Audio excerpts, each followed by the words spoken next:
తెలంగాణలో బుల్డోజర్ రాజకీయం నడుస్తున్నదని అంటుర్రు చాలా మంది.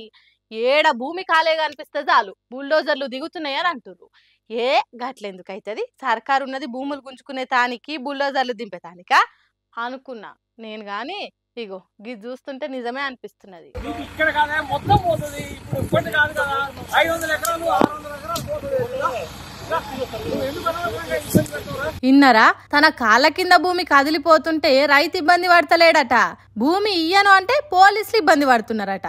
ఎట్లున్నదో చూడుండ్రి సర్కార్ భూ సర్వేకి పంపిన పోలీసుల తీరు. నీదొక్కండే కాదు 500 ఎకరాల భూములు పోతున్నాయి, వాళ్ళకి లేని బాధ నీకెందుకు అంటున్నాడు పోలీసు సారు. వాళ్ళకు బాధ లేదని ఎవరు చెప్పిండ్రు కావచ్చు.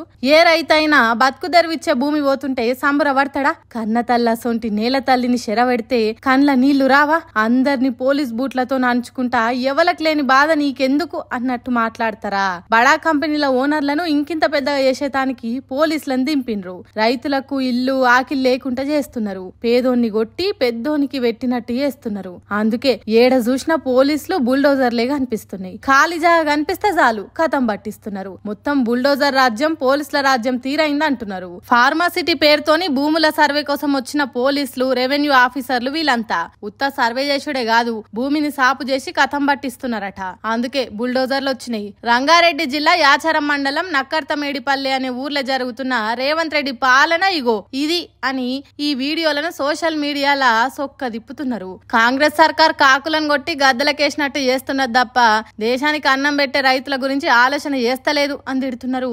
ఈ వీడియో చూసిన జనాలు తక్కువ కాలంలోనే భూములు సాపు చేసి స్వాధీనం చేసుకోవాలని ఇనుప బూట్లను దింపింది పల్లెలల్లా అని అంటుర్రు. మరి చూడాలి తెలంగాణలో ఇంకా ఎక్కడెక్కడ ఖాళీ భూములున్నాయి, వాటిని సర్కార్ తీసుకునే తానికి బుల్డోజర్లను బయట రాష్ట్రాల నుంచి తెప్పిస్తుందా అనేది ముందు ముందే తెలుస్తుంది.